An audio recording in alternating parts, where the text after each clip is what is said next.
Empty threats from a man who operates in shadows. We have security, resources, legal protection. You had a girl drowned in a pool, Rose said quietly. You think lawyers will protect you from him? I think you're stalling. Vivian moved to the bar, pouring herself scotch with steady hands. Waiting for your knight in blood-soaked armor to rescue you. How romantic. She took a sip, savoring it. Did he tell you he loves you? Men like that always do. Right before they get bored. Rose said nothing. Let Vivian talk. Every minute she talked was another minute for Calvin to get closer. You were always so naive, Vivian continued, settling into the leather chair behind the desk, her father's desk. Your father was the same way. Trusted too easily. Believed the best in people. She smiled, and it was poison. It made him so easy to kill. Rose's hands clenched in her lap. The car accident. Break lines. Vivian said it casually, like discussing the weather. Professional work. Untraceable. He died instantly, which was more mercy than he deserved after writing that ridiculous will. She leaned forward. Everything to you. His precious daughter. As if a teenager could run a pharmaceutical empire. So, you decided to take it. Rose's voice was steady, but fury burned beneath. Kill him. Kill me. Inherit it all. I earned it. Vivian's composure finally cracked, genuine anger bleeding through. 20 years married to that man. 20 years playing the dutiful wife while he pined for your dead mother. St. Catherine with her charity work and her gentle spirit. She spat the words. Do you know what he said on our wedding night? You'll never replace her. Well, I didn't replace her. I erased her. Rose went cold. What? Your mother didn't die in childbirth, you stupid girl. Vivian's smile was cruel. She died because I made sure the doctors gave her the wrong medication. A simple switch. Easily done with the right connections. She took another sip of scotch. Your father never knew. Blamed himself for years. And you, she laughed. You spent your whole life mourning a mother I murdered. The words hit like physical blows. Rose felt the room tilt, felt reality reshape itself around this new, horrible truth. Her mother. Her gentle, kind mother, who she'd only known through photographs and her father's stories. Murdered. By the woman sitting across from her wearing diamonds and satisfaction. You're a monster, Rose whispered. I'm a survivor. Vivian stood. And you're a loose, and I should have finished 5 years ago. She nodded to Gregory. Take her to the pool house. Make it look like suicide this time. Grief-stricken heiress couldn't handle the pressure of returning home. Gregory moved toward Rose, gun raised. The window exploded inward. Glass shattered across the study as something metal flew through, a canister that hit the floor and immediately began spewing thick smoke. Gregory spun toward the window, firing blindly. More windows shattered. Gunfire erupted from multiple directions. Men shouted. Alarms screamed. Rose threw herself behind the desk as chaos consumed the room. Through the smoke, she heard Vivian screaming orders. Heard Gregory cursing. Heard the unmistakable sound of a firefight erupting throughout the estate. Professional, coordinated, lethal. Calvin had arrived. She crawled toward the door, keeping low. Smoke burned her lungs. Her eyes watered. Behind her, Gregory was still firing at shadows, panic making him sloppy.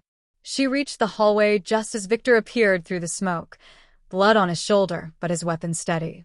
Stay down, he ordered, then moved past her into the study. More of Calvin's men poured through the estate like a dark tide, efficient, ruthless, eliminating Ashford's security with surgical precision.